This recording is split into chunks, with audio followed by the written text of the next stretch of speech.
Hey, I'm Catherine, this is Zach. Hello. And this is Echo. I'm Hello, not sure if Echo. you can see her, but she's decided to come join us today. What do you think? Good? Yeah. She's a fan of this one, so was I.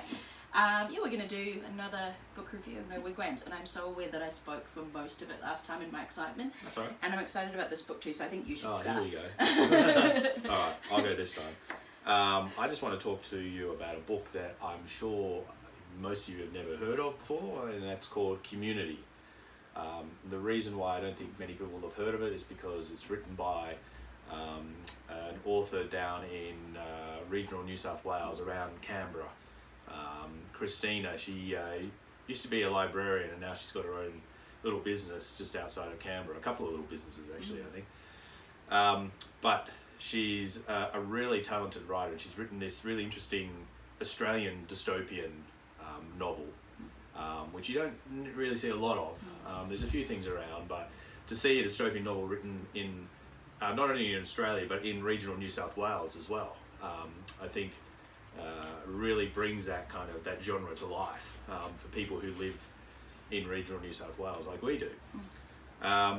So it's kind of set in the not too distant future in a world impacted by some sort of catastrophe, which I guess is likely to be climate related, and then it basically follows some people as they try to survive in this new world in their little local community. So the world basically, the impression I get is it's not really nation states so much anymore, it's more just little local groups of people. It's almost like a tribal thing going back a few thousand years.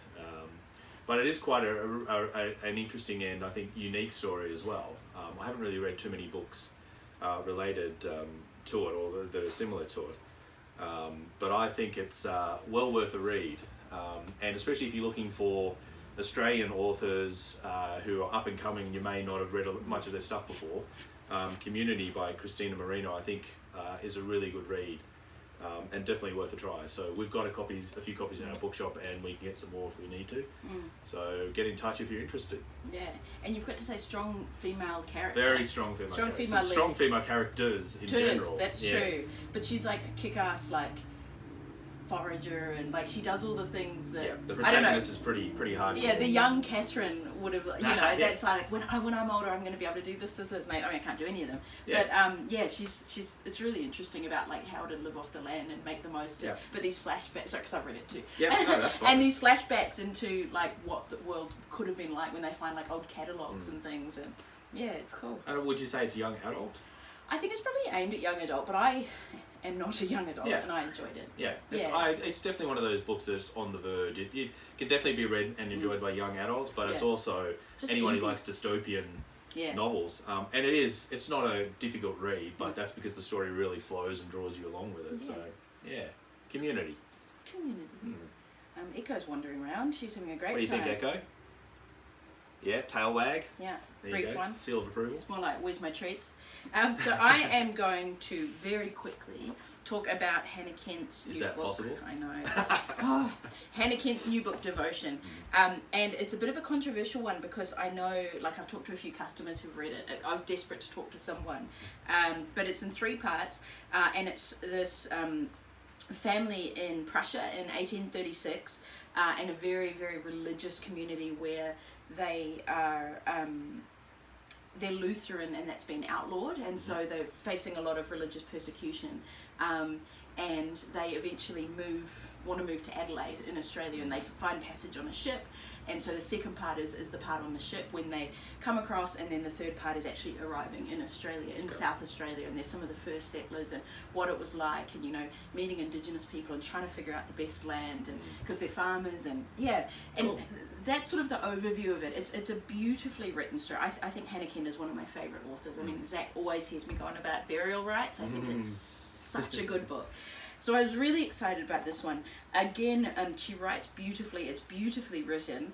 I don't want to say too much, but the third part is a bit surprising. I don't think anyone... it was very unexpected.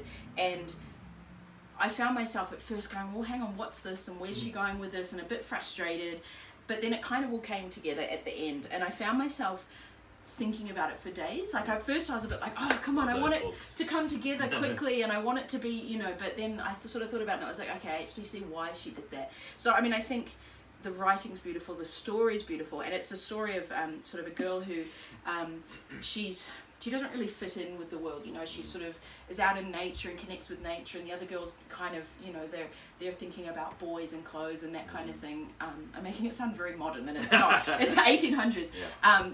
And she just doesn't fit in, and then she meets someone, and they form this really deep friendship. That, you know, and this love for each other that is just beautiful. Cool. And I won't say too much, but I really liked it. I would definitely recommend it. And if you haven't read Burial Rites, you should absolutely read it. It's one of the best Australian books ever, I think. Yeah. It was one of my favourite books ever. Yeah. Beautiful.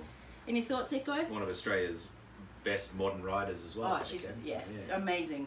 She's so cool. Cool. So that's us. Thanks, and we'll see you next time. Thank you. Thanks, Echo.